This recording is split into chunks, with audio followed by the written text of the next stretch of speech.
Sebagai user PC yang udah terbiasa pakai Windows dari Windows XP sampai Windows 11, sebenarnya aku cukup kaget ketika mendengar 3 kata ini. Linux buat gaming. Tapi sebagai orang yang mudah penasaran sama suatu hal, aku akhirnya memutuskan untuk berhijrah dari Windows 11 ke Linux. Dan seperti namanya, yang namanya hijrah itu pasti penuh dengan rintangan dan cobaan. Nah, gimana sih awal ceritanya aku kok jadi penasaran sama Linux? Jadi ceritanya itu ini semua gara-gara ketika aku lagi ngobrol bareng Antonius Jason di Discord. Antonius Jason ini adalah penonton setia yang dia sebenarnya juga lagi nyobain Linux untuk pekerjaan AI-nya. Saran dari gua sih lu bisa pakai Pop OS ya. Pop OS itu sudah ada include driver Nvidia. Jadi kayak kita yang memakai GPU Nvidia itu ya sudah aman gitu, sudah ada drivernya. Tapi mengingat driver di Linux itu memang tertinggal ya. Jadi jangan expect bahwa kita akan mendapatkan driver yang paling terbaru gitu loh. Gue sih menyarankan kalau lu memang tidak ada kebutuhan untuk update BIOS melalui Windows ya. Jadi kayaknya mendingan lu langsung aja lah, langsung quick install gitu. Oh, segampang itu ya? Jadi penasaran? Oke. Nah, cobalah. Oke. Oke. Thank you Son, thank you atas waktunya. Oke, sekarang gue akan coba install. Download dulu, kemudian install Pop OS. Ya moga-moga nggak ada masalah sih di PC gue. Good luck lah memakai Linux dan welcome to Linux Gaming. Thank you Son. Nah, sesuai rekomendasinya Antonius Jason, aku akhirnya memberanikan diri untuk mendownload lalu menginstal Pop OS dan juga bikin bootable device-nya. Dan setelah aku cari tahu, memang Pop OS ini sebuah distronya Linux yang didesain untuk creation. Salah duanya adalah untuk media production dan juga deep learning. Jadi ya nggak kaget kalau misalnya Antonius Jason memilih pakai Pop OS sebagai Linux dia, dan gak salah juga ketika dia merekomendasikan Pop OS buat aku. Kalau ngomongin proses install, sebenarnya sih mirip-mirip sama kayak kalau install Windows ya. Jadi kalian bakal ditanyain mau pakai bahasa apa, layout keyboardnya apa, kalian mau naruh OS ini di storage yang mana. Kalau kalian mau bikin partisi sebenarnya juga bisa kalau pakai menu yang advance, tapi aku memilih untuk pakai cara cepatnya aja. Aku tinggal pilih aku mau pakai di storage yang mana dan udah selesai. Secepat itu proses instalasinya kalau dibandingin sama Windows. Ya jauh lebih cepat si Pop OS ini sih. Nah, setelah proses install selesai, aku kira semuanya akan berjalan lancar. Hingga akhirnya aku menemukan masalah yang pertama. Setelah aku berhasil install OS-nya, jujur aku agak deg-degan karena tiba-tiba layarku ngeblank, nggak ada tombol login, tapi ada kursornya. Aku klik kanan nggak bisa, aku klik-klik apapun nggak bisa. Dan ternyata masalahnya ada di konektor DVI. Si OS ini tahu aku pakai 2 layar, tapi dia nggak bisa nyalain layar yang pakai DVI. Jadi layarku ada 2. Yang sebelah kiri ini dia pakai konektor DVI, yang sebelah kanan ini pakai DVI, yang kiri ini dia pakai HDMI. Jadi akhirnya aku copot DVI-nya, aku outputin ke satu layar doang, yaitu yang layar gue yang HDMI ini. Dan ternyata bener, memang masalahnya ada di situ. Jadi seharusnya layar loginnya itu ada di sebelah kanan.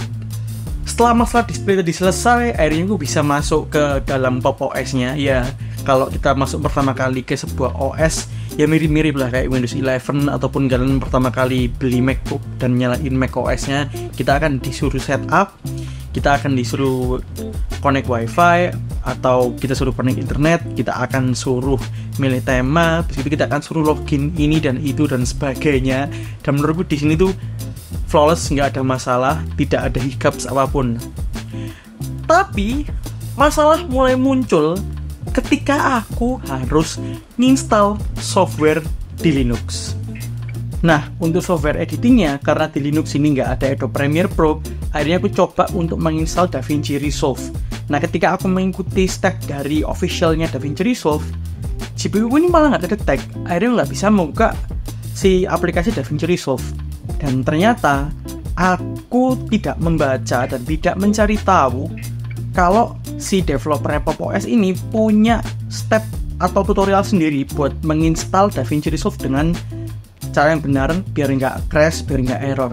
Jadi ketika aku udah mulai mereplika caranya si developer Pop! OS, ternyata aku udah bisa buka DaVinci Resolve-nya. Pas aku masukin video-video ke dalam DaVinci Resolve, aku baru tahu kalau ternyata DaVinci Resolve itu dia itu nggak support codec video H264 dan dia nggak support audio AAC. Makanya ketimbang aku belajar ngedit pakai KDN Live atau aku harus repot-repot ngetranscode demi DaVinci Resolve, effort dan waktu yang aku buang itu nggak sepadan lah buat bikin video ini. Makanya untuk video ini aku akan tetap ngedit pakai Windows. But it's okay, karena sebenarnya alasanku kenapa aku pingin nyobain Linux adalah aku kepingin main game di Linux. Dan untuk bisa bermain game di Linux, itu kata orang-orang yang udah pakai Linux, katanya community dan forum, itu ada 2 software. Yang pertama jelas ada Steam, dan yang kedua ini adalah Lutris. Kalau kamu menginstal Lutris ataupun Steam, itu sebenarnya di Pop Store-nya udah available. Jadi kalian tinggal ketik aja Steam, install, Lutris, install. Yang jadi masalah lagi adalah banyak game di luar sana yang dia sebenarnya nggak jalan secara native di Linux. Terus gimana dong? Makanya itu, kalau di Linux itu kalian butuh yang namanya compatibility layer. Di Linux itu ada Wine, ada Proton, dan aku nggak tahu ada apa aja. Tapi kalau kamu install Steam, itu dia akan otomatis ngedownload Proton atau menggunakan Proton sebagai compatibility layernya. Aku kira cara pakainya itu cuma di klik doang dan udah otomatis semua gamenya jalan. Ternyata enggak sesimpel itu. Ternyata ada sebuah website yang namanya itu adalah ProtonDB, dan ProtonDB di sini dia akan memberikan klasifikasi game ini apakah support atau enggak. Jadi mulai bronze, gold, kemudian platinum, dan kayaknya di bawahnya lagi ada yang enggak bisa jalan sama sekali. Nah, si Cyberpunk 2077 ini dia masuknya ke gold, dan memang harus memasukin komen tambahan biar kita bisa main gamenya. Dan setelah aku masukin komennya, ya memang bener bisa jalan gamenya tanpa ada masalah. Nah, beda cerita sama si Lutris. Lutris ini menurutku jauh lebih gampang daripada Steam, karena by default dia udah jalan compatibility layernya, nggak perlu diutak-atik lagi. Kalian tinggal install mau pakai launcher dari yang mana, entah kamu dari GOG, dari Epic, dari EA Apps lah. Kali ini aku nyobain EA Apps. Nah, menurutku EA Apps ini dia nggak ada masalah sih. Dia akan otomatis ngedownload si EA Apps-nya, dan dia akan melakukan instalasi itu secara otomatis dan bisa langsung kebuka. Kalian tinggal login aja lah. Nah, menurutku ini lebih simpel sih daripada Steam. Tapi nggak tahu ya kalau misalnya yang GOG, Epic, atau yang lainnya itu lebih rumit. Cuma kalau yang EA Apps ini tetap lebih simpel daripada sistem. Nah, untuk sebuah game yang jalan di atasnya compatibility layer, jujur aku agak surprise ya, karena performanya masih bisa dibilang 11-12 sama Windows. Ya emang gak sebagus Windows, cuma menurutku gapnya gak sejauh itu. Contohnya kayak Cyberpunk ini aku coba jalanin gamenya dengan grafik Steam Deck 1080p, crowd density-nya aku mentokin, dan pakai FSR quality. Masih bisa dapat 40-50an. Dan pas aku mainin FS Unbound, ini settingan grafikku 1080p, high, dan pakai FSR quality, itu masih dapat 40-50an. Nah, pas aku nyoba main GTA 5 ini performanya flawless, dia bisa dapat 60 fps plus. Ini sih mirip banget kalau kita bandingin sama yang di Windows ya. Nah, untuk Dead Space, ya sebenarnya Dead Space ini emang performa di Windows udah jelek memang. Jadi ya ketika aku masuk di Linux, performanya lebih jelek lagi, bahkan sampai di bawah 30 fps.